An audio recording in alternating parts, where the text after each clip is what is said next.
The Yukon doesn't care about your plans. It doesn't care about your deadlines, your budget, or the crushing number scrawled at the back of your mind to 1,800 ounces. That's what Rick Ness is chasing this season. Not just gold, not just money. That number is the difference between keeping everything he's built and losing it all in a single, merciless season.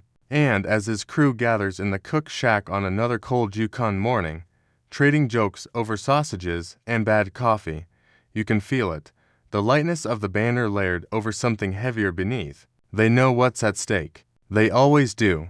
This isn't just another workday in the wilderness. This is the day they try to get faster, smarter, and closer to a goal that still feels impossibly far away.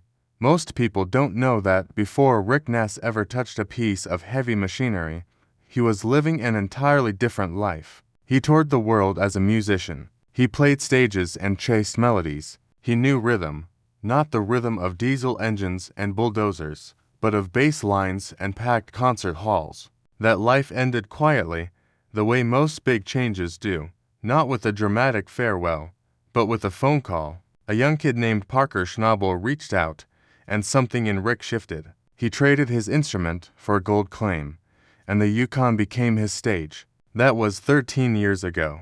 13 seasons of sacrifice. He hasn't played his instrument in over a decade, a fact he admits with a sadness that's almost too honest. That's sad, he says. It was a big part of my life. It's a sacrifice.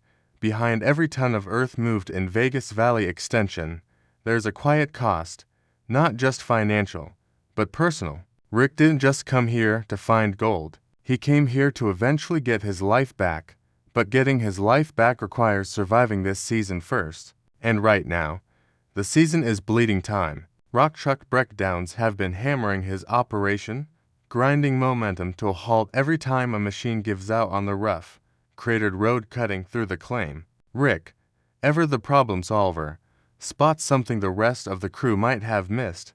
The very overburden they're stripping away happens to be excellent gravel. Instead of dumping it in the waste pile, he redirects it. They'll resurface the road with it. Move the dirt once. Move it smart. Moving dirt twice is unforgivable, he says, and he means it the way only a man whose watched dollars disappear into frozen ground can mean it. His crew is already pulling 14-hour shifts, barely stopping to eat. Rick hand delivers chicken wraps to the rock truck drivers so they don't have to leave their cabs. Meanwhile, Monster Red, his rebuilt wash plant, is back online after an $18,000 overhaul. To test it, Rick turns the crew loose on one that becomes the first annual rock race, sending hand-picked stones through the plant while his announcer for the night improvises commentary. It's absurd and joyful and completely human, a brief exhale before the tension comes roaring back. Because that night, word reaches Rick of something far more urgent than road repairs or plant tests. There's new ground out there, rich ground, and if he doesn't stake it himself, tonight, he might lose it forever. Under a darkening Yukon sky, Rick leads his crew into the bush on foot, GPS in hand, chainsaw sounds echoing in the distance. The laws are simple and ancient. You have to stake the claim yourself. No shortcuts, no contractors, just boots on the ground and stakes in the earth. The terrain refuses to cooperate. What starts as manageable trail turns into a maze of dense brush, fallen trees, and swamp land black enough to swallow a boot whole. Then, a sound, a chainsaw. Somewhere out there, in the same wilderness, someone else is moving. Someone else knows about this ground. Someone might be trying to claim it. A crew member mutters, and just like that, what was a mission becomes a race. Kyle volunteers, or rather, has no choice, and wades straight into the swamp, disappearing through the dark water to plant a stake on the far side while the rest of the crew holds their breath. The 4 stakes go in one by one, each one harder one than the last. By the time the final stake is driven into the earth, everyone is soaked, scratched, and exhausted. Rick pauses in the dark. I think this is going to be our ground, boys. Then, silence. The kind that asks you to believe before you know for certain. They walk back through the wilderness in the dead of night, carrying nothing but hope and the quiet. Desperate need for confirmation. Morning arrives the way it always does in the Yukon. Indifferent and cold and absolutely necessary. Rick walks into the cook shack, and the first piece of news is already waiting for him. The pre-wash from Monster Red's rebuilt screen deck has been weighed. Nearly 5 ounces, close to $15,000 in gold, scraped from 2 buckets of dirt during a repair he expected would cost him money. It started off as a repair, Rick says slowly, the disbelief still settling. It turned into 15 grand.